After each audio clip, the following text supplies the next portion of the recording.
Okay. Hare Krishna. Welcome to the session on Vishnu Sahasra Nāma Stotram. We just finished Vishnu Sahasra Nāma Parayanam. Now we'll discuss about some shlokas. The homework that was given was about shloka from Vishnu Sahasra Nāma Stotram that is related to UGADI, the UGADI festival. So let me share the screen.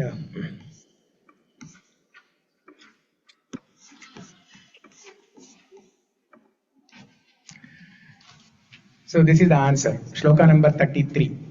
Yugādikṛdyugāvartō naikamayo mahāshanah adrushyo vyaktarūpascha sahasrajitanantajit.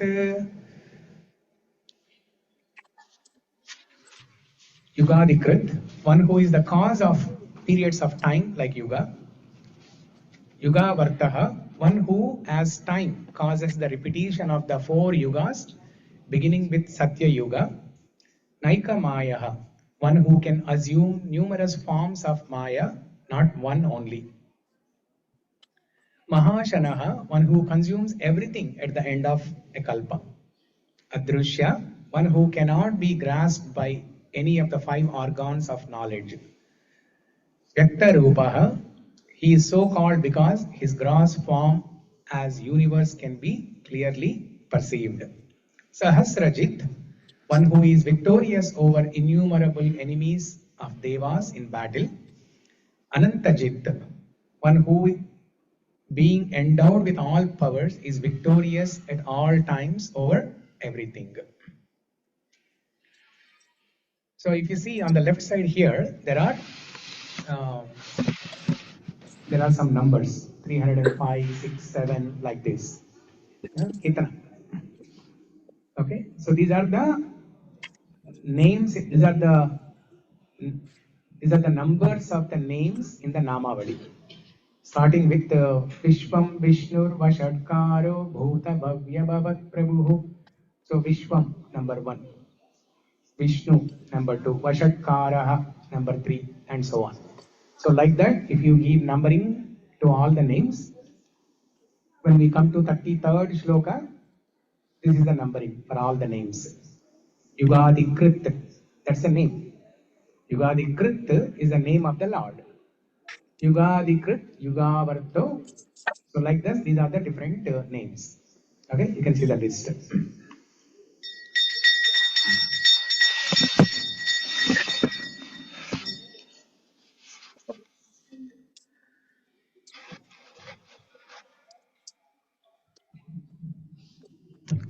So just in one shloka, there are 8 names. 8 different names. So let's repeat the shloka together loudly. Even online people also, you can recite much louder. Yugādikṛdyugāvartō naikamayo mahāshanah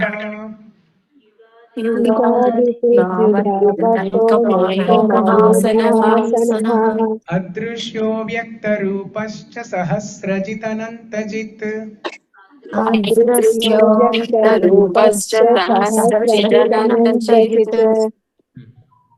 Okay, Sarita? Hare Krishna. Yugādikṛdyugāvartō naikamayo mahāsanah adrusyo vyaktarūpascha sahasrajitanantajit. Sri Vidya? Hare Krishna. Yugādikṛdyugāvartō naikamayo mahāshanah adrishyo vyaktarūpascha sahasrajitanantajit. Sri. Louder. Louder. Yugādikṛdyugāvartō naikamayo mahāshanah adrusyo vyaktarūpascha sahasrajitanantajit. Karunya?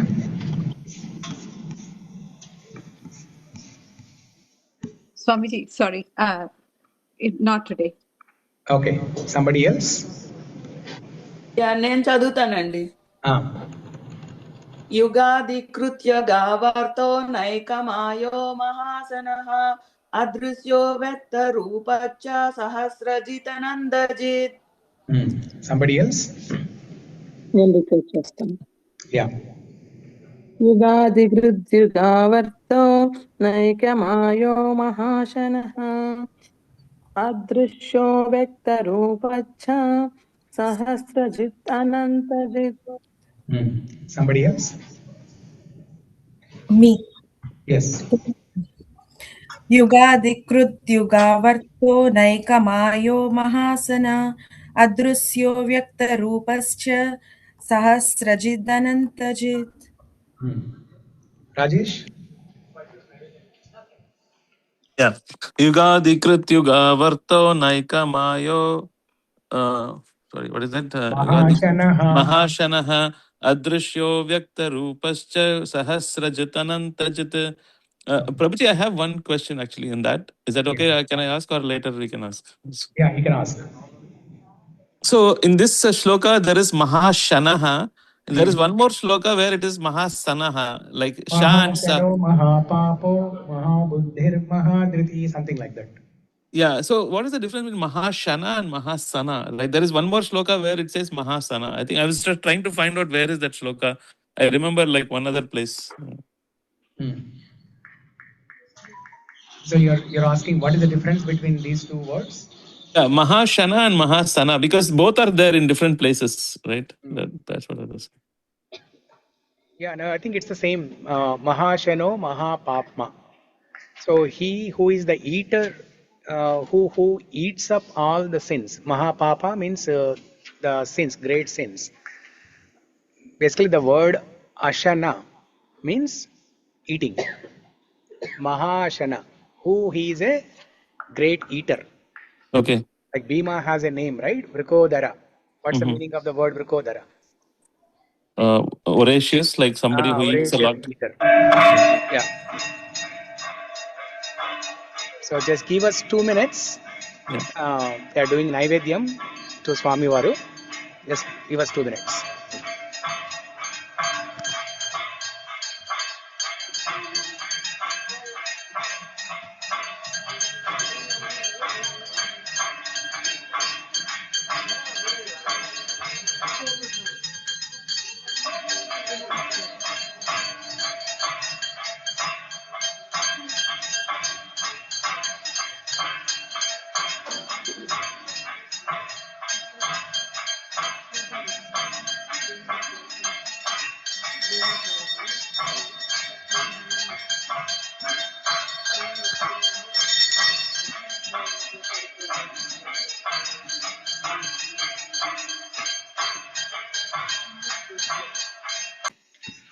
Okay, so welcome back to our discussion. So Rajesh, you asked about Maha Ashana, right? Yeah, Prabhu. Yeah, I'm still not able to find out another shloka where it has Mahashana and Mahasana. I think that's okay. I think Yeah, actually Mahashana. that verse is from Bhagavad Gita. Okay. Mahashano Mahapapma Vidhi Enam Iha Vairinam. Kamayesha Krodayesha Mahashano Mahapapma Vidhyenam Iha Vairinam. In chapter 3, Karma Yoga, when Arjuna asks Krishna, "Oh Krishna, even after knowing this knowledge of Sankhya Yoga, Atma Yoga, and Atma Jnanam, and then Karma Yoga, still a person is impelled to do sinful activities. Why is that so?" Then Krishna says, it is lust only, Arjuna. Kama yesha krodha yesha rajoguna samudbhavaha maha ashano maha papma.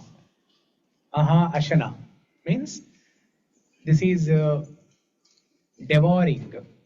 This eats up everything. This one single thing called lust. Lust basically means a strong desire to achieve something. So this one desire to achieve something very strong that can devour everything, that can eat up everything. Maha Ashana. It can consume all our energy, it can consume all our time, it can consume all our wealth, it can consume all our relations, it can consume our life also. Maha Ashana. Consuming means basically eating, right? So it eats up everything. It wipes off everything. It vanishes everything. Mahashano, Mahapapma. Prabhuji, I remember Ravana's example, Prabhuji, when you say this. Just because of one mistake, everything gone Yes, for him. correct. Yeah. So in another few minutes, we're going to start discussion on Ramayana. And this is a great example. Ravanasura is a great example for Mahashano, Mahapapma. Huh? So now coming back to the shloka here. Yugādikṛdyugāvartō naikamayo mahāshanah adrushyo vyaktarūpascha sahasrajitanantachit.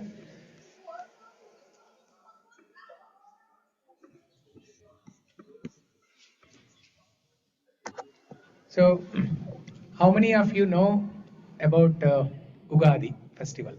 What is the purpose? Why do we celebrate Ugadi? New Year, okay. What else? Changing the Rutu, okay. What else? Srividya, yes. The same thing, the start of spring, Prabhuji. Like Start the of bhumi spring. is Okay. full of flowers. What else? Kotta Panta. Yeah. Else any Panta?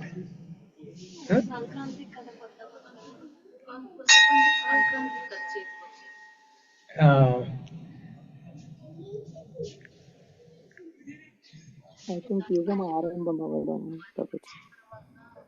Hare Krishna Prabhuji. Yes, Hare Krishna. It is actually, it symbolizes a creation of new cycle of time, like a new lunar calendar year. Yes. Because Yuga means age or era. Yeah. Adi means beginning. Yes. Okay.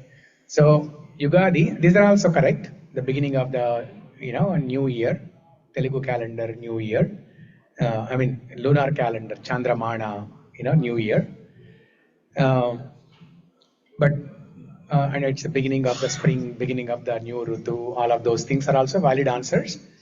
But most importantly, Yuga Adi. Yuga means age, era, millennium. Adi, beginning. So it's the beginning of the creation of Yuga. Beginning of the creation of the Yuga. So there is a small story behind it. The story is, once upon a time, long time ago, when Lord Vishnu entrusted the responsibility of creating the Yuga, or entrusted the responsibility of doing the creation to Brahma. Brahma was referring to the manual, the product manual, how to do it. And while he was doing that, there was a demon by name Somakasura. The demon's name is Somakasura. Somakasura was thinking that if Brahma continues with the creation, and Brahma is is the firstborn child of Vishnu, right? So, who is endowed with all divine qualities. So this Asura, Somakasura, was thinking that if Brahma creates the creation, obviously it will be filled with divine qualities. It will be filled with divine people, divine qualities. Everything will be auspicious. Now, I will not have anything to do. This Asura was thinking, this Rakshasa, demon, was thinking that if the entire creation is filled with auspiciousness, I will not have anything to do. So then, thinking that he wanted to stop the creation of Yuga. So he went to Brahma and stole the Vedas. Now the question is, was there a physical book of Vedas? Like what we have books, right? Like Bhagavad Gita, Bhagavatam, or Vedas. We can see the physical copy, book copy, right? No, that time there was no book form of Vedas. Not only that time, right? Even about 100, 200 years ago, also in the ancient times, in the Gurukul, all the Veda Patanam was happening. The Guru used to recite Veda, And all the Shishya sitting in the assembly, simply by hearing, they will remember. Once or twice, they will hear and they will remember. There's no pustak, but everything is in the mastak. Okay? So similarly, when Vishnu gave the knowledge to Brahma, when Vishnu gave the product manual to Brahma, how to do the creation, it's only in the mind, it's only in the mastak. Okay? So Vishnu transferred the knowledge to Brahma's mind. So the Vedas are in Brahma's mind. So this Asura, Somakasura, how did he steal the Vedas from Brahma? From his mind, he downloaded. The concept of downloading software now, right? So this Asura, Somakasura, he downloaded Vedas from Brahma's mind.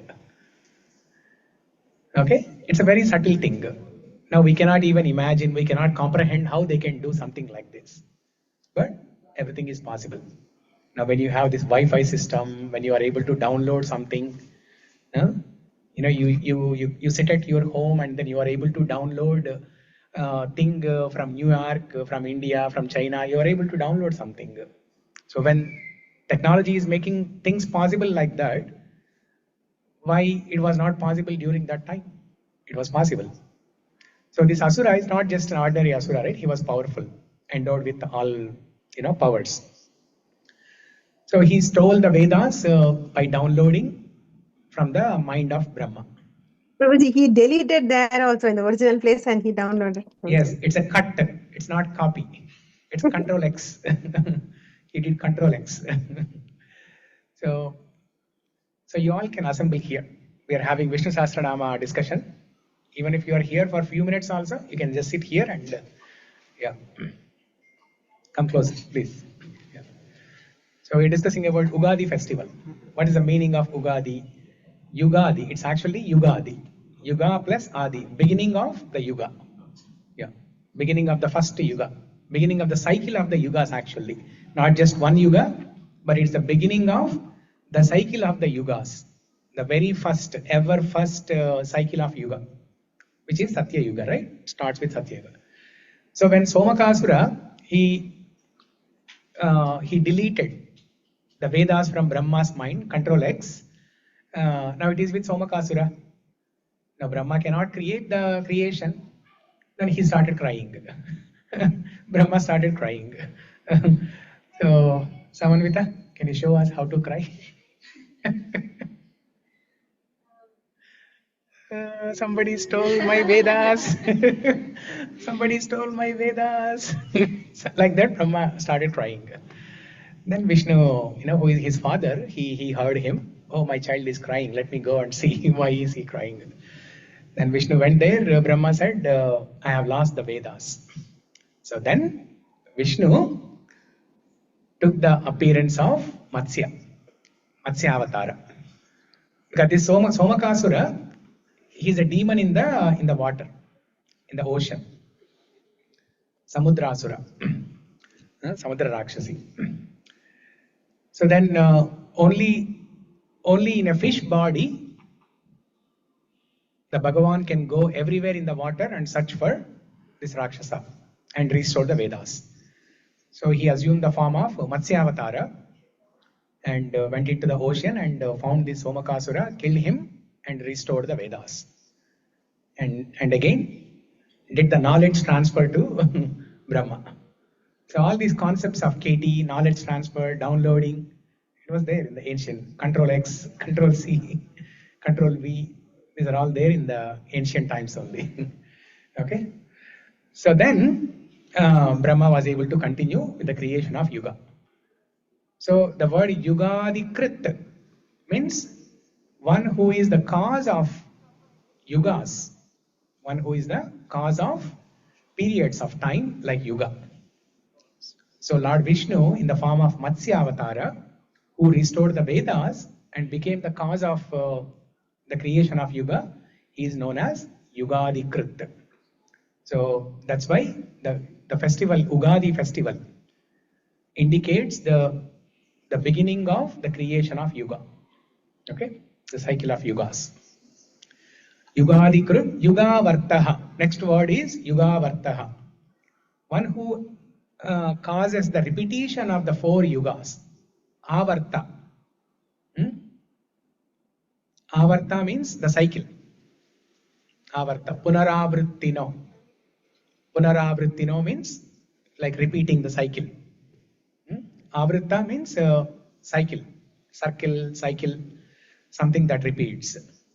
Yugāvartō. Now only because of Bhagavan's power, the yuga cycle will continue. So how does it happen? Brahma creates the yugas. Brahma creates people in that. Now at the end of Kali Yuga, what happens?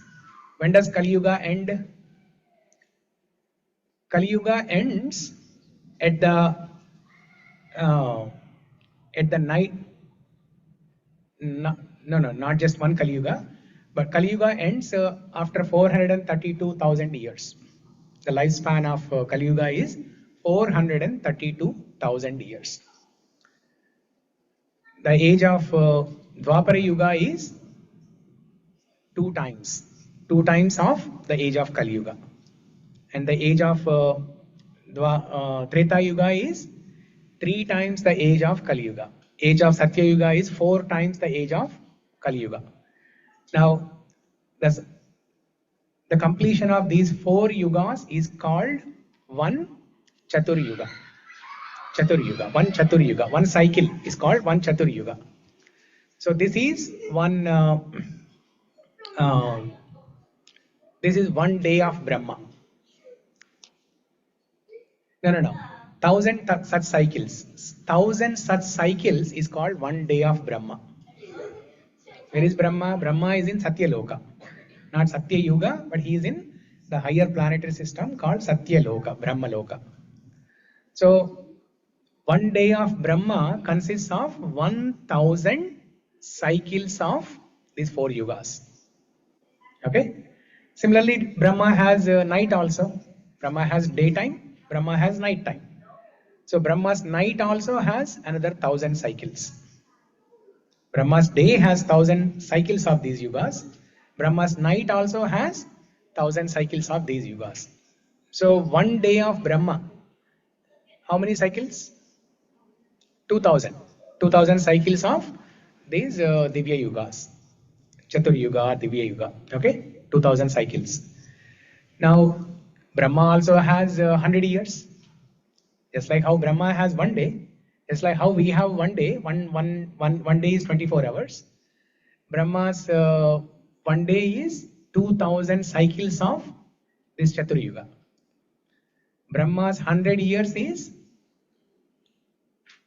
how many cycles? 200,000. 200 multiplied by 100 multiplied by 2,000. So that is 200,000. 200,000 cycles of this Chatur Yuga is Brahma's lifespan. So what is the number?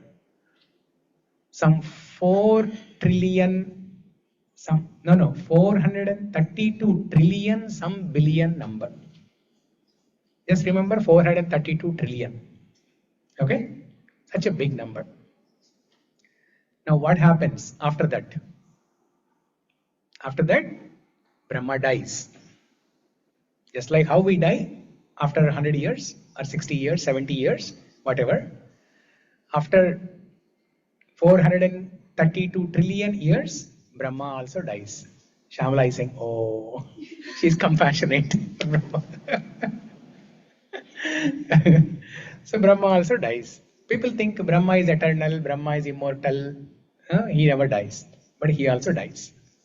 And another new Brahma comes. When this Brahma dies, now there has to be somebody who has to continue the cycle of the yugas, right? That is Yugāvartō. Bhagavan Vishnu, who has the name as Yugāvartō, one who causes the repetition of the 4 yugas, beginning with Satya Yuga. That is Yugāvartō. yugādikṛdyugāvartō. He is the cause of the beginning of the yuga, and he is the cause of the repetition of the 4 yugas. So online, is everything clear so far? Yes, Prabhuji. Okay. Naika Mayaha. Next name is Naika Mayaha. Na Eka Mayaha. If you split that word, Na Eka Mayaha. So for those of you who just joined now, మీరు తెలుగండి తెలుగేనా okay తీసుకోండి శ్లోక number 33 Ugadi శ్లోక మీ పేరు నవ్య okay నవ్య గంపన కాదా okay దీంట్లో ఎవరో join అయ్యారు left అయ్యారు ఇప్పుడు నవ్య గంప అని కాదు ఓకే మీరు ఎవ్రీ వీక్ వస్తారు ఇక్కడికి తెలుగు క్లాస్గా ఓకే సో ఈ టైంలో ఇక్కడ అవుతుంది ఇక్కడ కూర్చోవచ్చు మీరు Naika Mayaha.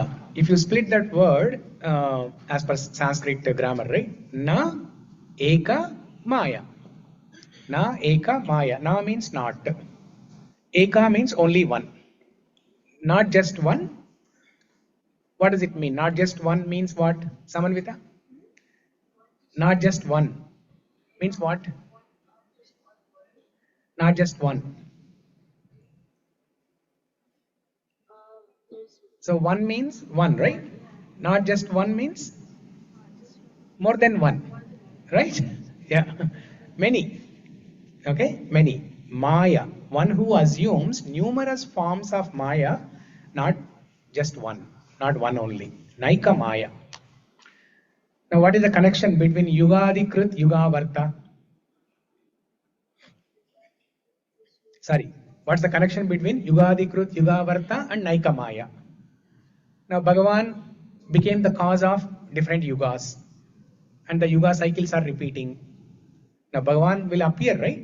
Bhagavan will appear in these yugas in different forms. Yada yada hi dharmasya glanir bhavati bharata abhyuttanam adharmasya tadatmanam srujamyaham paritranaya sadhunam vinashaya cha dushkrutam dharma samsthapanarthaya sambhavami Yuge Yuge. What did Krishna say in Bhagavad Gita? I appear in every yuga. Whenever there is a decline in the religion, I appear in every yuga. Now, what is the example for that?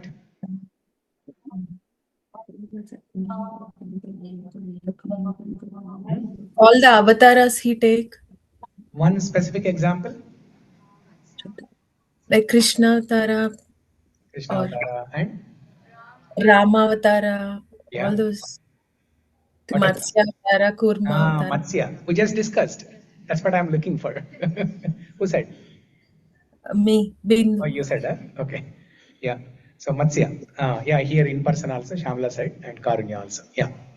So Matsya Avatara. There was a adharma. Somakasura, he stole the Vedas. He was causing adharma. In that situation, Bhagavan appeared as Matsyavatara to re-establish religion. So like this, Bhagavan appears in many avatars in every yuga. That is the meaning of Naika Mayaha. Naika Mayaha. Now why the word Maya here? Is Bhagavan assuming the form of Maya?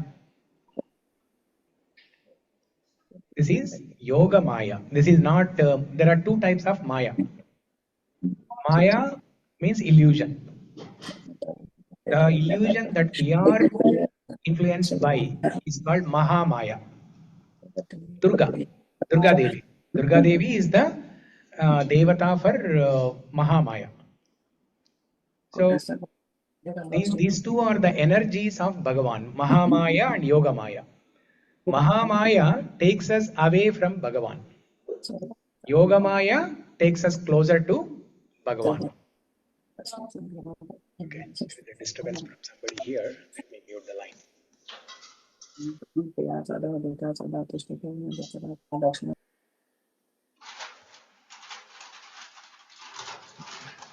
So Mahamaya and Yoga Maya. Mahamaya takes us away from Bhagavan. Yoga Maya takes us closer to Bhagavan. When Bhagavan appears, in order for Bhagavan to perform different leelas, there has to be Yoga Maya potency. So this Yogamaya potency is like a curtain. If you have ever seen drama, in drama there are different scenes. Sometimes the same person, he'll be changing different dresses. So whenever there is a change of dress, what they do, they close the curtains, and then the person will quickly change the dress, and he'll appear in a different character. He'll assume a different role in a different dress. Similarly, what is the curtain here? That is Yogamaya. Yogamaya is the curtain. Okay, so this curtain, it makes us realize Bhagavan's leelas in different forms at different times. Within the same avatara, for example, within the same Krishna avatara, we see different leelas of Bhagavan. Sometimes we see Bhagavan as Balagopala, he's crying. Bhagavan cries for one glass of milk. He who sleeps and sits in the Kshira Sagara, in the milk ocean, now when he appears, he cries for one glass of milk. So how is this possible? It's possible because of Yogamaya's potency, Yogamaya's covering. The Yogamaya covers Bhagavan and makes him forget that he is God. If Balagopal remembers that he is God, he cannot cry for one glass of milk. So he has to forget. He has to forget that he is God. Then only he can cry. And similarly, Bhagavan lifted Govardhan hill, Govardhan Uddhara. How he was able to do that? The Yogamaya has to remind him that you are Bhagavan, you can do this. Yes, you can do this. They say, right? Yes, you can do this. So Yogamaya prompts Bhagavan that yes, you can do it. So Yogamaya is like a curtain helping Bhagavan change roles very quickly. And Yogamaya also helps the devotees of the Lord to forget that he is the Lord. In Vrindavan, all the Vrajavasis, the people of Vrindavan, they don't consider Krishna as Bhagavan. They consider him as just an ordinary boy. That's why Gopa boys, they tease him, they chastise him, they bully him. This concept of bullying is there from ancient times only, from Krishna's time only. Because Krishna always cheats. When he's playing with his friends, Gopa boys, he always cheats. There's a nice story of Krishna playing hockey with his friends. And in that game, Krishna, he cannot play games nicely. Even when he's playing hide and seek, he cannot do hiding, he cannot do seeking properly. He's always defeated. He's easily found and he can never find other friends. When he is hiding, he's easily found. When others are hiding, he cannot find them. And when he's playing hockey, he's always defeated. So he tries to do some cheating to play and win the game. So in that attempt, he'll go and erase the scoreboard, and on his side, he'll put 8. Actually, he got only one score, 1 point, but when everybody is busy playing, he will just change it to 8. So he will do all these kind of things. How he was able to do that? How Bhagavan is able to do these things? Only because of Yogamaya's potency. And when the Gopa boys, when they see that Krishna has cleverly changed the scoreboard, they'll come and scold him. What kind of game are you playing? If you don't know how to play, just go home. We don't even want to play with you. So Yogamaya is helping the Gopa boy friends also, so that they forget that he's God and they can scold him like this. And Krishna wants this. Krishna wants them to scold him. So this is the rasa, right? If Krishna is playing with Gopa boys, if he is winning all the time, what's the fun, right? So he wants to be defeated, he wants to cheat, he wants to be scolded, all these things. So this is Yogamaya. So when Bhagavan appears, it is like Maya. Not everybody can recognize him. The pure devotees like Gopas, Gopabais, Gopis, they did not recognize him as God because they want to have a relationship with Krishna in a particular form. But at the same time, there are the husbands of Gopis who could not recognize Bhagavan. Who could not recognize Bhagavan because they are mostly interested in karma kanda rituals, karma yoga, yajnas, homams, all these things. They are not interested in bhakti. So they could not recognize him. Whereas others, even though they can recognize, but Yoga Maya covers them. Whereas for the husbands of gopis, the Mahamaya covers. Okay? So this is Naika Maya. What is the word? Much louder. Naika Maya. That is the name of Bhagavan. One of the names of Bhagavan. Naika Maya. Na Eka Maya. Not just one form of Maya, but many unlimited forms of Maya. Yugādikṛdyugāvartō Naika Mayo. The next word is Mahashanaha. Maha means great. Ashana means eater, the consumer. Mahashana, one who consumes everything at the end of Kalpa.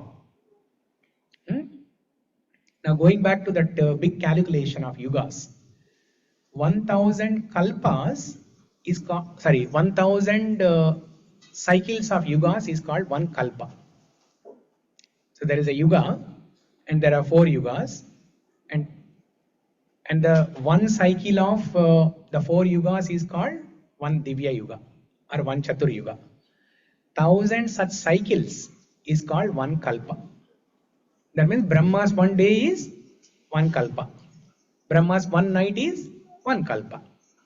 So at the end of the kalpa, what happens? The yugas will be destroyed. All the people in the yugas will be destroyed. Now where will they go? When they are vanished. At the end of Kali Yuga, Kalki will come and destroy everybody. They'll go into the tummy of Vishnu, Mahavishnu. They'll go into the tummy of Mahavishnu. That's why this word Mahashana. He eats. When something is in your tummy, that means you are eating, right? Mahashana. The word Ashana means eating. Krishna tells in Bhagavad Gita, Aham Vaishvanaro Bhutva Pranina Dehamashritah Pranapana Samayutva Pacham Yannam Chaturvidam. No, not there. Chapter 9, Sloka number 26. Patram Pushpam Phalam Toyam Yome Bhakta Prayachati Tadaham Bhaktyupahrutam Ashnami Prayatatmanaha. Ashnami Prayatatmanaha. In Bhagavad Gita, chapter 9, Sloka number 26, Krishna tells that if you offer Patram, Pushpam, Phalam, Toyam, a flower, a leaf, water, or a fruit, what is he saying? Ashnami, I will eat. Ashnami, I will eat. Sometimes we have a doubt, right? If I offer a fruit, is Krishna going to eat? Is Venkateshwar Swami is going to eat? Because after 10 minutes, even if you leave it there for 10 minutes, 1 hour, the apple is still there only. So seeing that, we'll get a doubt. Is he actually eating or no? So tomorrow onward, should I offer something or not?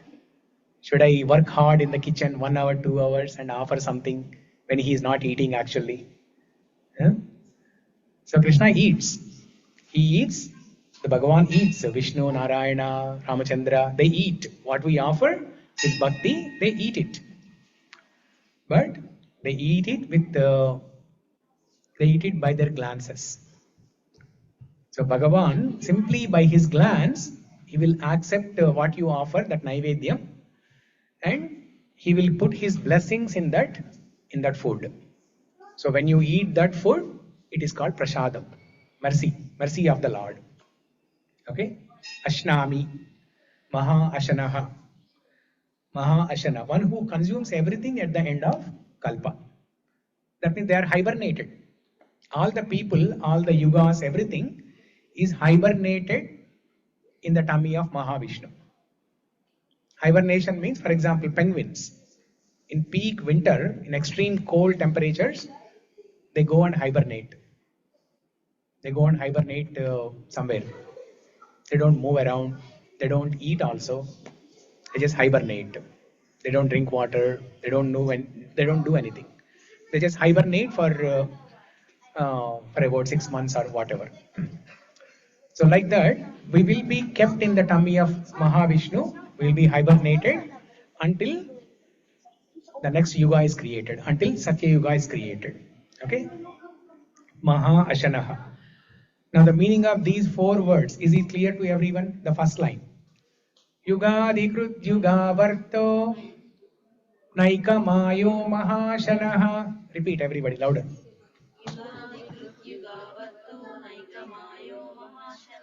Yugādikṛdyugāvartō naikamayo mahashanaha. You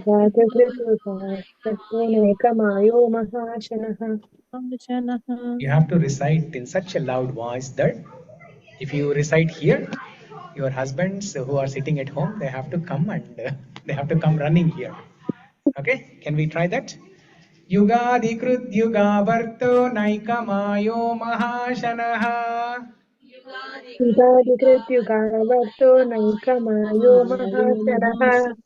Samanvita, your dad. Because your mom, she recited so loud, your dad came. Okay, next word. Adrushya.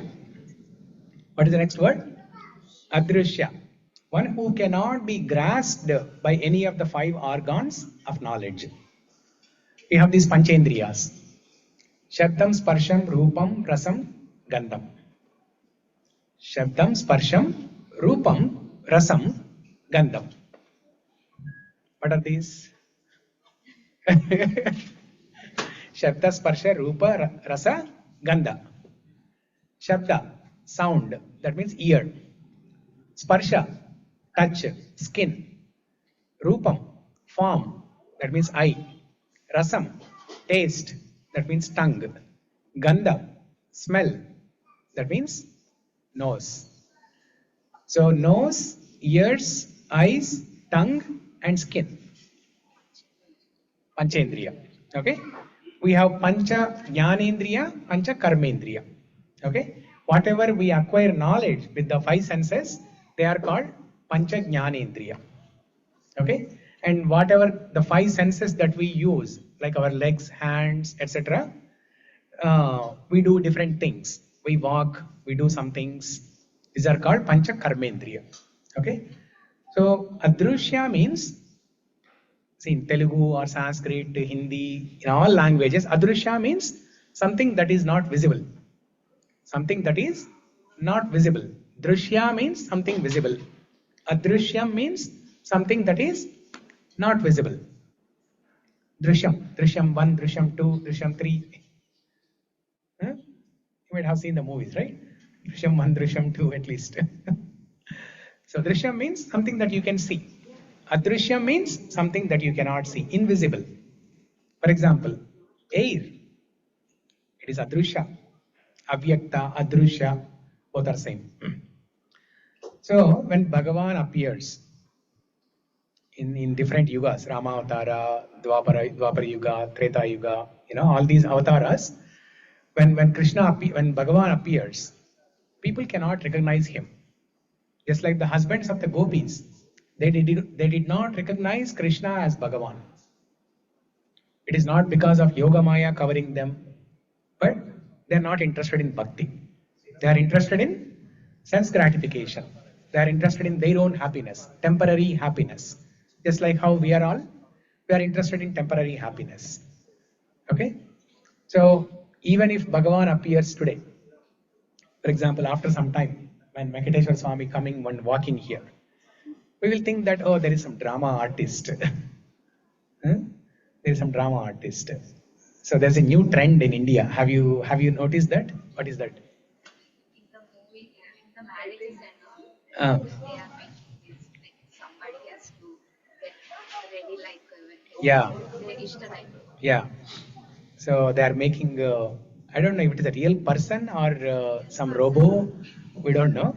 But they are decorating him like Venkateshwara Swami with all the big gajamalas and alankarana, and he'll be coming and walking and giving darshan. So now if actual, for real, if Venkateshwara Swami comes and walks like that, we'll think that, oh, I have seen that in the reel yesterday only. So you are not Bhagavan. You are some drama artist. That means he's there, but we cannot see him. Adrushya. Adrushya. One who cannot be grasped by any of the 5 organs of knowledge. Pundarikaksha. We also heard this word Pundarikaksha, right? Aksha means eye. This eye represents senses. Sorry, not Pundarikaksha. Adokshaja. Adokshaja. Aksha means eyes. Adoksha. That means beyond and above and beyond the sense perception. Beyond, above and beyond the ability of this eye to see him. That's why that name, Adokshaja. Adokshaja. He is beyond, above and beyond the ability of this material eye to see him. In order to see Bhagavan, we need Divya Chakshu. What we have now is Charma Chakshu. The Chakshu, the eye, made of skin or matter. This eye is made of matter. With this eye, we cannot see Bhagavan. We need Divya Chakshu, transcendental eye, or the eye of knowledge, Shastra Chakshu. We can see Bhagavan through Shastra Chakshu. In Bhagavad Gita, in chapter 11, Vishwarupa Sandarshana Yoga, when Krishna shows Vishwarupa form, then Arjuna could not see. In the beginning, he could not see it. Arjuna says, oh Krishna, I am not able to see you. All I see is some blurred image, some light, some blurred image, but I cannot see anything. Until that time, he was able to see Krishna with two-handed form as Parthasarathi. But when Krishna showed Vishwarupam, Arjuna could not see. Then Krishna said, Divyam dadhami te chakshuhu. I will give you a transcendental eye, Divya Chakshu, then you will be able to see me. Then Krishna gave a transcendental eye to Arjuna, the Divya Chakshu. Then Arjuna could see the 3D glasses basically. Okay, the 3D glasses. So then Arjuna put on those 3D glasses and he was able to see the Vishwarupa form. So Adrushya, otherwise he's Adrushya, he's not visible.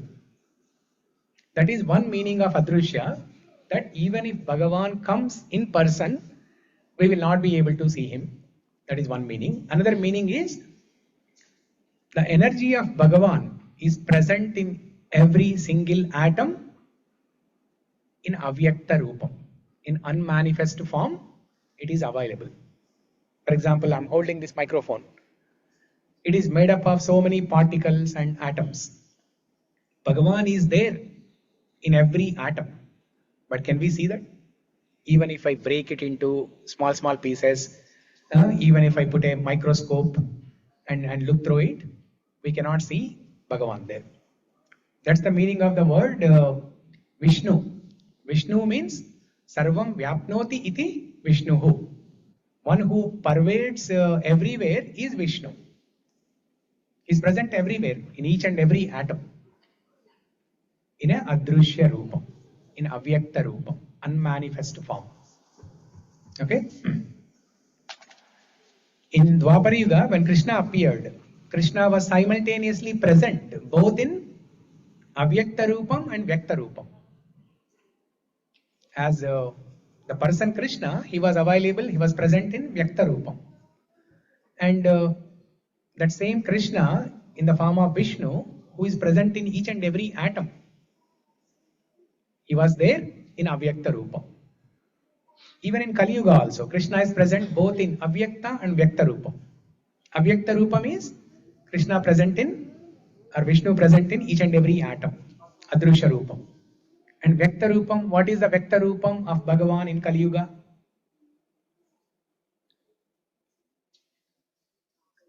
Bhagavatam. Bhagavatam, Bhagavad Gita, and the Vigraha, Archa Vigraha. Archa Vigraha. Okay, these are the different Vyakta Rupams of the Lord. Okay. So Adrusha. Adrusha Vyakta Rupaha. Next word is Vyakta Rupa. He is so called because his gross form as universe can be clearly perceived. Now, we just talked about Vyakta Rupa, right? So Vyakta Rupa here. He is so called because his gross form as universe can be clearly perceived.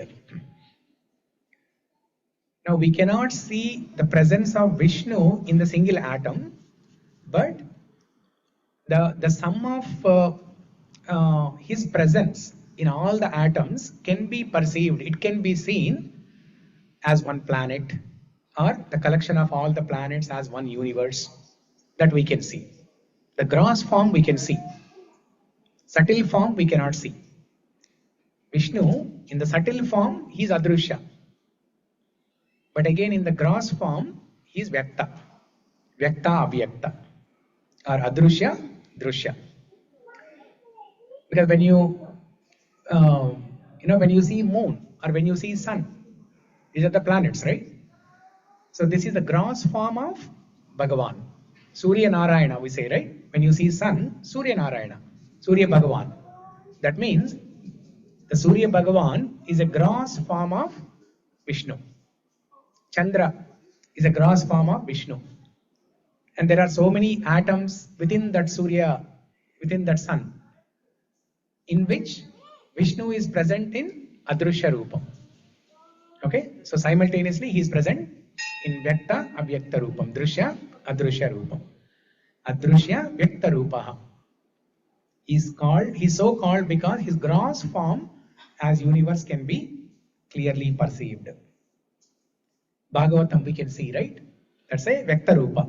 Bhagavad Gita, it's a Vyakta Rupa. This Archa Vigraha Murti is a Vyakta Rupa. Later in another shloka in Vishnu Sahasra Nāma, Bhishma says, Guhyam annam annada evacha. Annam Parabrahma Swarupam. So that's another form of Bhagavan. Parabrahma. Parabrahma Swarupam. Swarupam means form. Parabrahma Swarupam. It's a form of Parabrahma, Bhagavan. That annam that you are eating, that is Parabrahma Swarupam. That is Vyakta Rupaha. That's a gross form. That's why we can see, we can hold, we can touch, we can smell, we can eat. So Vyakta Rupaha. So there are different forms of this Vyakta Rupaha. Is this clear, everybody online? Yes.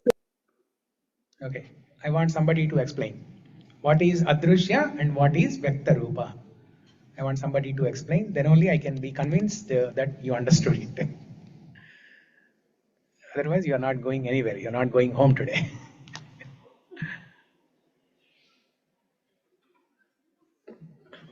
Adrishya is like a unmanifest form. Vyakta Rupasya is a manifest form. In Kali Yuga, the manifest form is literary incarnation like Bhagavatam, Bhagavad Gita, and all those. Yeah. And also sun, moon, all these things. Yeah. And Annam is also Parabrahmam. Annam, the Archamurti Vigraha of Bhagavan. These are all different Vyakta Rupa. Manifest form. Vyakta Rupascha. Even fire and water is also a form of God, right, Prabhuji? Yes, fire. Yes, fire, water, the Pancha Mahabhuta. There are also different forms of Bhagavan's energy. Yes. Anything that you see gross, basically, that is a form of Bhagavan. Okay. So this body is also, it's a form of Bhagavan. Dehame Devalayam, they say, right? Dehame Devalayam. Okay, next word.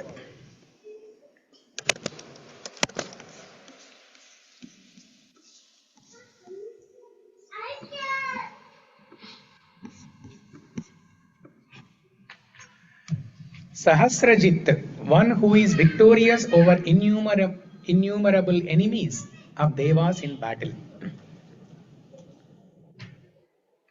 Sahasrajit. Sahasra is 1000. The literal meaning of Sahasra in Sanskrit means 1000.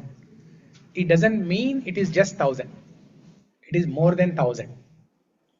So when we have to indicate unlimited number, infinite number, they use this word Sahasra. Sahasra. Sahasrajit, one who is victorious over innumerable enemies of devas in battle. Now we see this in all the movies. The devatas are in Svargaloka. Indra, Varuna, Agni, Vayu, they are all in Svargaloka. And from time to time, Indra or somebody will go to Vishnu Loka and they complain saying that so and so Rakshasa is causing trouble to them. Please come and save. Then Vishnu comes and kills the demon and protects the devatas. Sahasrajit, one who is victorious over innumerable number of enemies of devas in battle. Narakasura, Banasura, Arishtasura, the Somakasura we just discussed, right? He was causing trouble to Brahma. And in Matsyavatara, Bhagavan came and killed Somakasura and restored the Vedas. He became victorious. One who is victorious over innumerable number of enemies of devas in battle. Sahasrajit. Jit means winning. One who is winning. Indrajit. What is the meaning of Indrajit? Someone who conquered Indra. Someone who conquered Indra. Someone who has conquered Indra. Yeah. There's another name, right? Satrajit. Satrajit. In the Puranas, there is another name, Satrajit. I don't know why. What is the meaning of Satra? There could be somebody by name Satra, and one who has one Satra is Satrajit. Okay. So here Sahasrajit, not Satrajit, but Sahasrajit. One who has conquered over innumerable number of enemies in all yugas, in all leelas. This is one of the purposes why Bhagavan appears in every yuga to kill the demons. So he has a great track record of always winning. Never was there an incident where he was defeated. He has a clean track record of winning all the time. That's why he's called. That's why he wears Vaijayanti Mala. Vaijayanti Mala means he's victorious all the time. But there's a deeper meaning of Vaijayanti Mala that can be discussed in a different, different room, in a different class. Vaijayanti Mala indicates it's a special victory, special type of victory. See, whenever there is a victory, what does it imply? That means there is a battle. There are people on two sides, and one party has won over the other side. This is a definition of victory. There's a battle, there's a fight, and one party has won over the other party. This is victory, Vijayam. This is Jayam. But what is Vijayam? Vijayam means Vishesha Rupena Jayati. That is called Vijayam. That means winning without a battle, winning without a fight. So Krishna wins over the hearts of devotees. Is there a battle in that? There's no battle. But he conquers the hearts of his devotees. There is a fight between Krishna's heart and our heart. When we start hearing about Krishna, when we start hearing about Krishna's Saundaryam, when we start hearing about Krishna's Vatsalyam, when we start hearing about Krishna's Madhuryam, Audaryam, Karunyam, we cannot be attached to our own heart.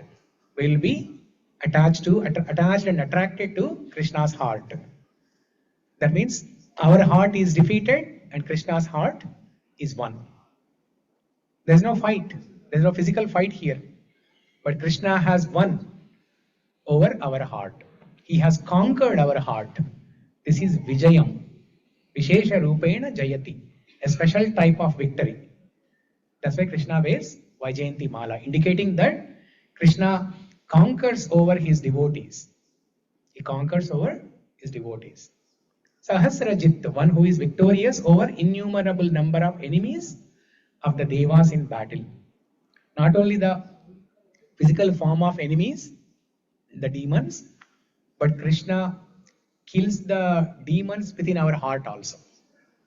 He kills the demons in our heart. The Arishad Vargas. What are the Arishad Vargas? Kama, Krodha, Lobha, Mada, Moha, Matsarya. Shat means 6. Ari Shat. Ari means demon. These are the 6 types of demons. Ari Shat Varga. Or they are also called as Shad Ripu. Shad Ripu. Shat means 6. Ripu means enemy. So according to the definition of Sahasrajit, what is the meaning? Do you have that there in your book? Meaning is not there. Okay. So somebody online, can you read out this meaning, Sahasrajit? One who is victorious over innumerable enemies of devas in battle. In battle, yeah. So in our heart, there are divine qualities and demoniac qualities. That means there are devatas and rakshasas. There are sura, asura, both are there. And there's a constant fight between sura and asura. Just like there's a constant fight in Devaloka between sura and asura.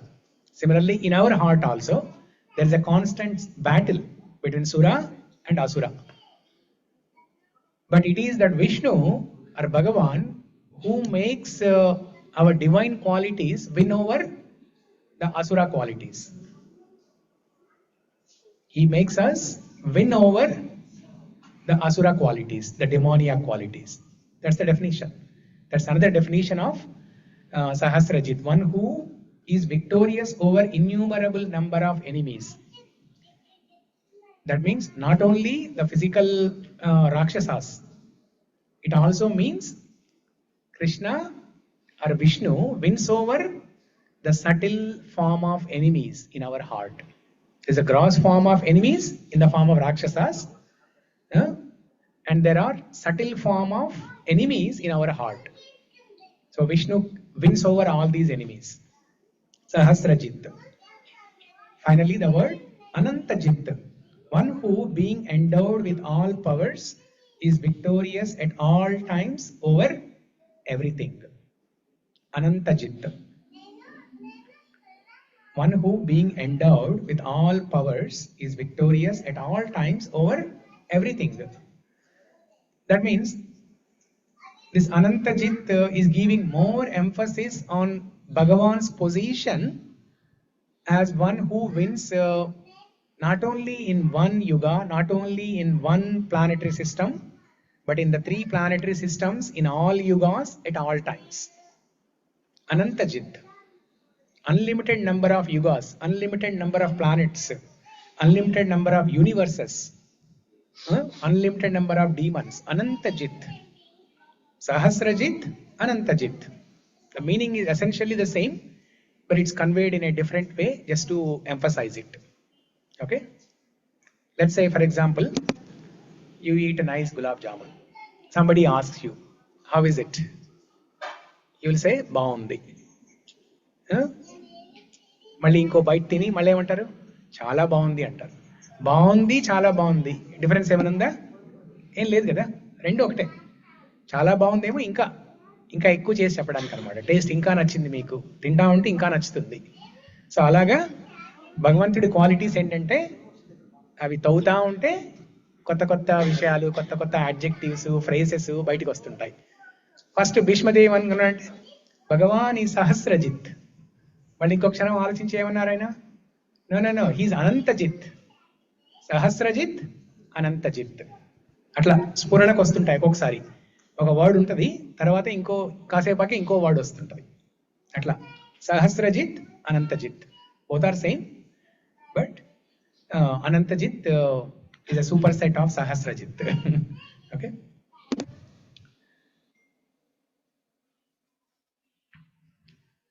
So 8 names. Is the meaning of 8 names clear to everybody? Yugādikṛd, one who is the cause of the beginning of the yuga. Yugāvartō, one who is the cause of the repetition of the cycles of yugas. Naikamayo, one who appears in many forms. Matsya, Kurma, Varaha, Vamana, Narasimha, Parashurama, Rama, Krishna, Buddha, Kalki, and so on. That is Naikamaya. Mahashanaha, one who is a great eater, one who is a great consumer. He eats everything. That means he eats all of us. He eats all the yugas. He eats all the planets also. Everything. Because when the yugantam happens, there will not be anything. There will not be sun, there will not be moon. It will be only water and darkness. What is that shloka from Gajendra Stuti?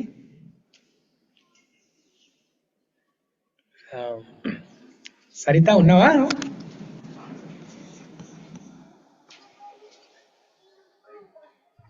A nice shloka from Gajendra Stuti which tells this. Tamastadhāsīt gahanam gavīro yastasya pāre vivirājate vibhuhu. What is the line before that? Tamastadhāsīt gahanam gavīram. Tamastadhāsīt gahanam gavīram. Gahanam gavīram. Gahanam means depth, that means water. Gavīram, darkness. At the end of yuga, when Kali Yuga and the yugantam happens, there is only darkness and water everywhere. Water everywhere, not a drop to drink. Not a person to drink. Not a drop to drink, not a person to drink. There's a nice rhyme like this, right? Water everywhere, not a drop to drink.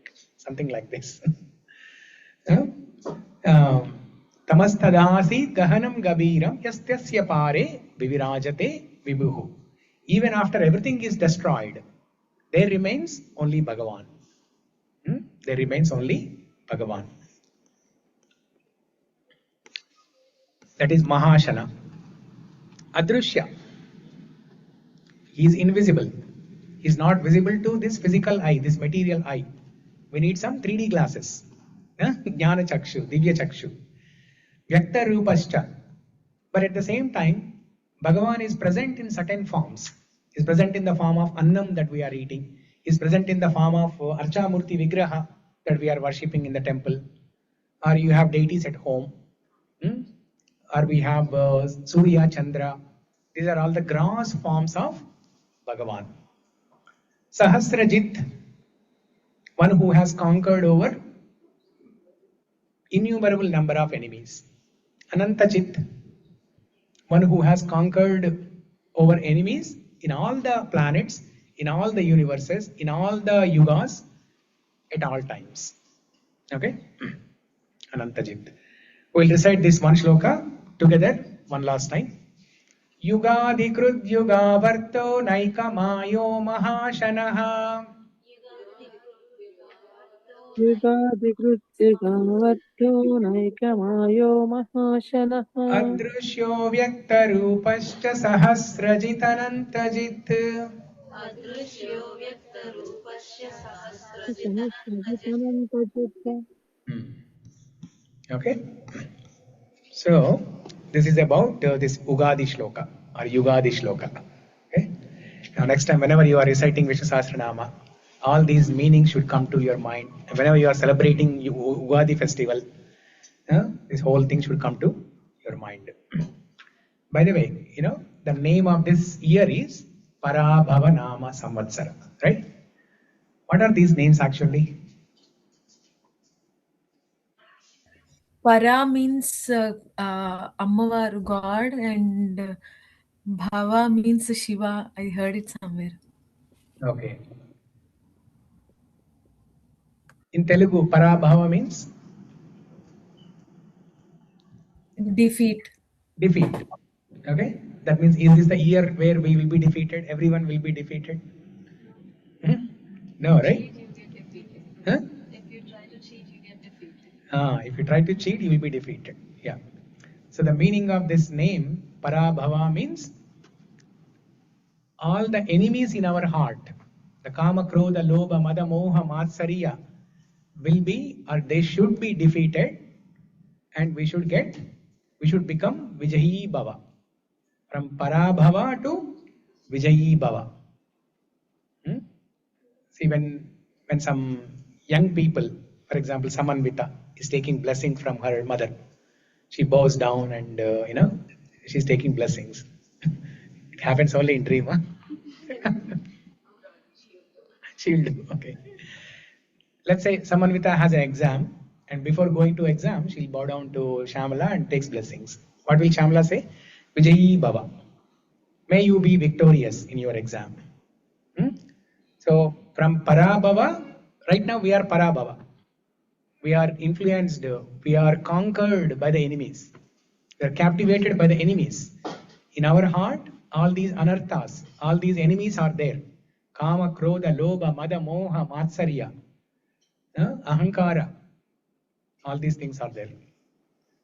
So by practicing bhakti, we have to transform from Parabhava to Vijayi Bhava. When all these enemies are conquered, we will become victorious. Just like how Vishnu is Sahasrajit, Anantajit, we will also become Sahasrajit. Because there are so many anarthas in our heart. Not just six. Six, the name is, for easy understanding, the number 6 is given. But there are more than 6. Different shades of Kama, different shades of Krodha, different shades of Lobha, different shades of Moha, Matsarya, different permutations and combinations. Kama plus Krodha, Lobha plus Moha.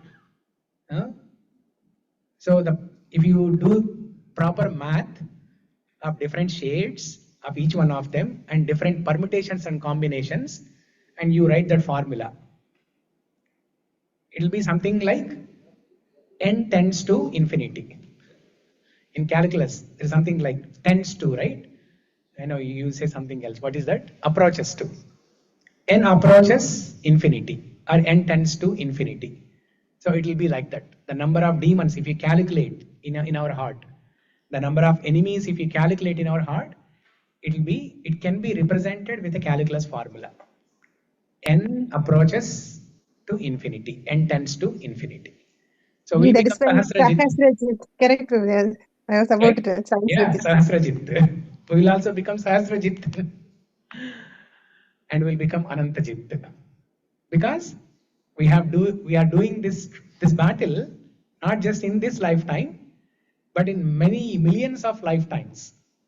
Not just one yuga, but in many, many yugas. Not just in one planet. We have taken birth in Svargaloka, we have taken birth in Bhuloka, we have taken birth in Patadaloka, Atala, Sutala, Rasatala, all the lokas. All the 14 planetary systems, we have taken birth. And from time to time, we have conquered these enemies. So in that way, we have become Anantajit also. Not only Sahasrajit, we have become Anantajit also. Right? Is this clear? Yeah. Okay, going back to Parabhava Nāma Samvatsara. So who gave, what is the origin or source of these names? The different names, right? Parabhava Nāma Samvatsara. What is the name of the previous year?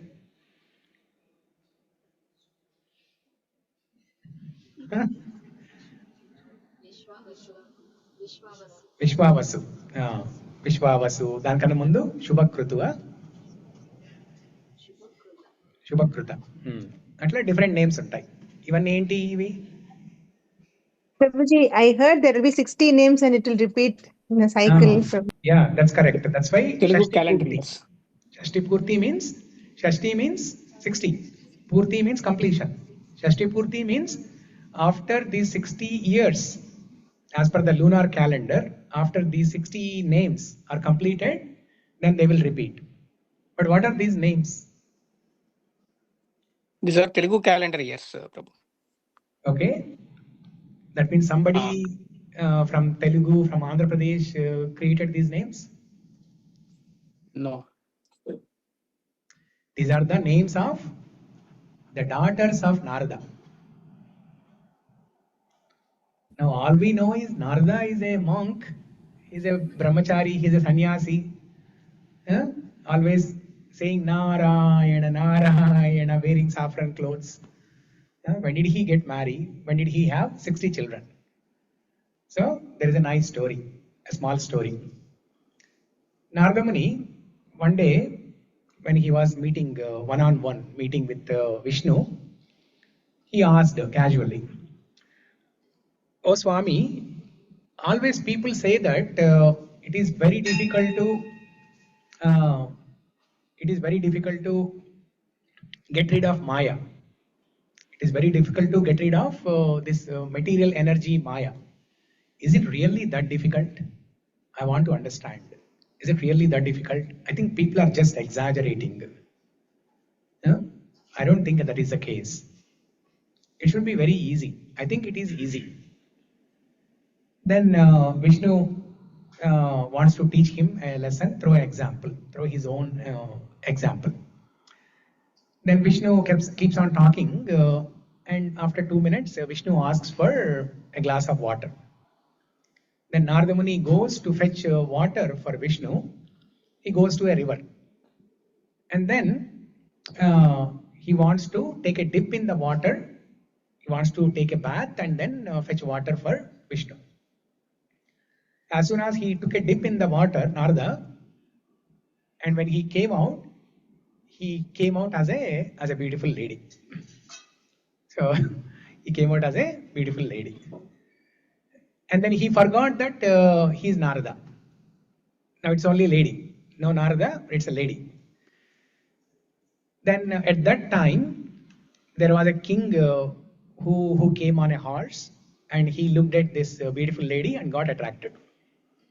And then the king married this beautiful lady who is actually Narada. And then they had 60 children. 60 daughters only. 60 daughters. And then after a few years, there was a battle in that kingdom. And then that king was defeated. Not only the king, but all the children who participated in that battle, the children of this king. Maybe they could be sons also, because usually daughters, the females don't participate in the battle, right? Maybe because we have examples of Rudrama Devi and so many female soldiers also. So based on my understanding, these are all female children, all daughters. Okay, so let's assume that only. So they all participated in the war, but they were all defeated and they were killed. Now finally, who remained? Only the mother remained. Who is that mother? Narada. So this mother was lamenting, looking at all the children, defeated and got killed. The husband also got killed. She was crying, and she wanted to commit suicide. Because I lost everyone now, why should I leave? She wanted to commit suicide. So she goes to Mount Rainier, and she climbs the top of Mount Rainier, and from the cliff of Mount Rainier, she wants to jump off and commit suicide. Just she was about to jump off, then Vishnu comes and catches her from the back.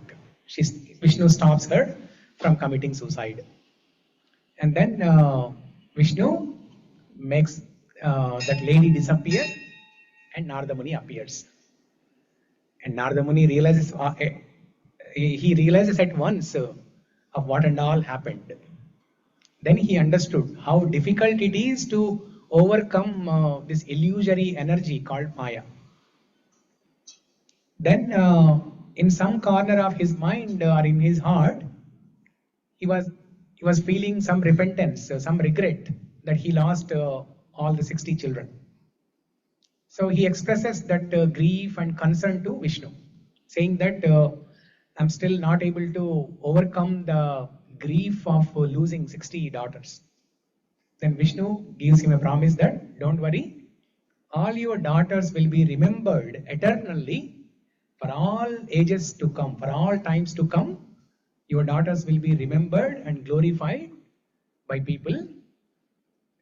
All the lunar calendar years will be named after your daughters. So these 60 are the daughters of Narada. Okay? Yeah. So it's 12 o'clock. We need to discuss Ramayana also today. Okay. We'll switch the context, and until the Naivedyam comes, we will discuss Ramayana.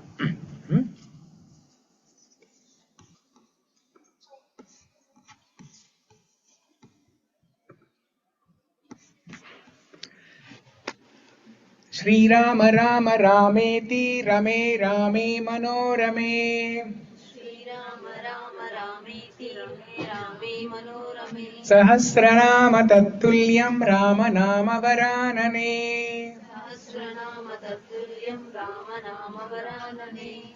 So,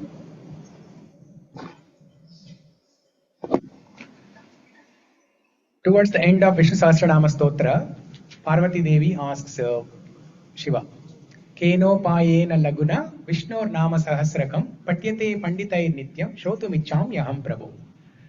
So Parvati Devi expresses a concern, saying that, O Swami, looks like this Vishnu Sahasra Nāma Stotra is very difficult. It's very difficult to pronounce, recite for common people. Looks like it's only for pandits. Can you tell us simple strategy? Upayam. Keno payena laguna. Lagu means small. Upaya means strategy. Keno payena laguna Vishnur Nama Sahasrakam. Can you tell one upayam by which one can get the benefit of chanting all the Sahasra Nama?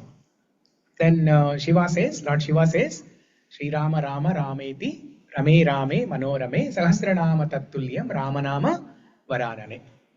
If one chants Shri Rama's name, Shri Rama Rama Rama, it doesn't mean just 3 times.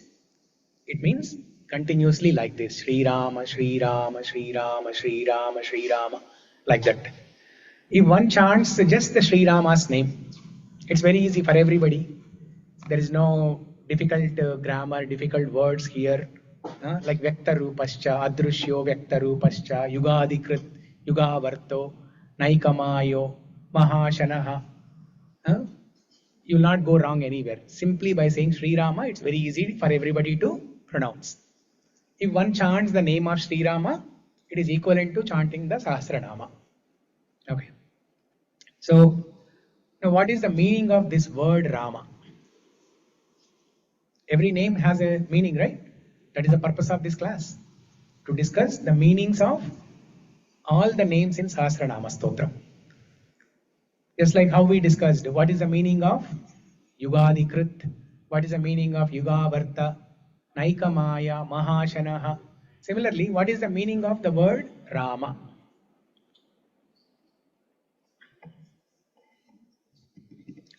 Ramante iti Ramaha. That is one definition. Another definition is Ramayati iti Ramaha. Okay, let's repeat this. Ramanti iti Ramaha. Ramayati iti Ramaha. Yeah. What is the meaning? What is the meaning of Rama? Rama means pleasure. Okay. Rama. Rama means pleasure. The name of Bhagavan, Rama, means one who gives pleasure. One who gives pleasure. One who is the source of joy and pleasure. One who is the reservoir of joy and pleasure. One who gives pleasure to everyone. One who is joyful by himself first. one who takes pleasure in himself first, Atma Rama, and one who gives joy and pleasure to everyone. He's a treasure house. He's a storehouse of pleasure. Storehouse of Ananda, pleasure. That is the meaning of the word Rama. Rama means, in simple words, one who gives pleasure, one who gives joy, one who gives Ananda to everyone. Okay, one who gives Ananda to everyone. Pleasure, joy, Ananda, happiness, these are all same things. Bliss, one who gives bliss. Rama. The same thing is mentioned in two different ways.